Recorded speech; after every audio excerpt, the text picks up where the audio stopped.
With 17,000 professors, other faculty, staff, and thousands of grad students, you'd think UNM could find plenty of experts on campus to handle any project that comes its way. But you'd be wrong. On special assignment, Katie Kim tonight investigates why the university is spending big bucks on outside consultants. Just 1 year after taking over the reins at the University of New Mexico, President Robert Frank has a clear plan for the next several years. It's going to drive the entire way this university operates. Dr. Frank is talking about UNM 2020. It's a school's roadmap of where it wants to be by the end of the decade and how it plans to get there.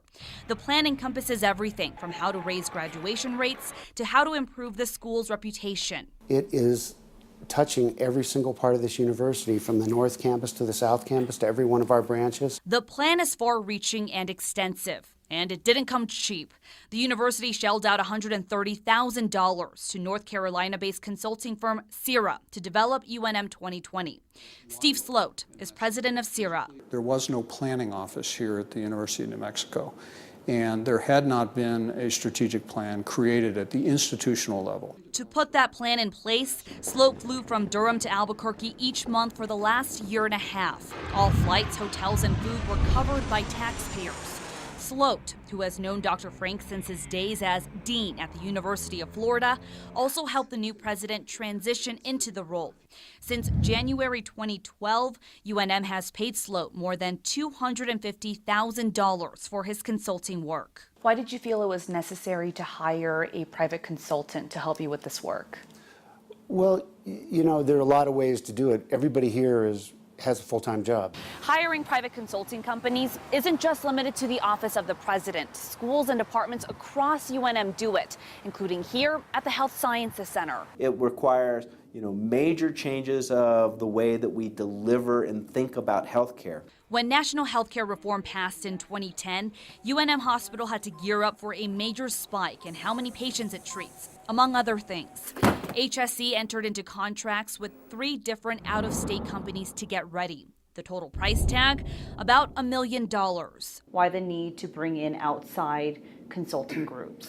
So we have incredible resources within the Health Sciences Center to do this kind of work. But what the outside individuals bring to us is a national perspective and national knowledge. That may have been what former President David Schmidley was thinking when in 2007 he hired a high-powered Washington, D.C.-based consultant to handle UNM's PR. Schmidley took some heat for paying media strategist Mike Collins more than $310,000 for his services, even though the university already had a communications office. Prior administrations have come under fire for hiring outside consultants, paying them a lot of money. Thing. How do you justify this one? I justify it because we're looking for something that's going to go to 2020. It's a vision for this university.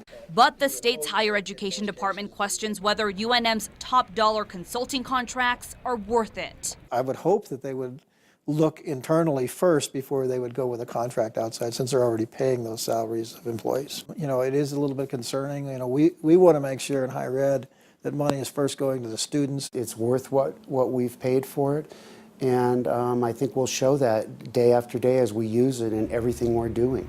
On special assignment, Katie Kim, KRQE News 13. Well, where are the Regents in all this? It turns out only contracts for more than $500,000 have to be approved by the Board of Regents.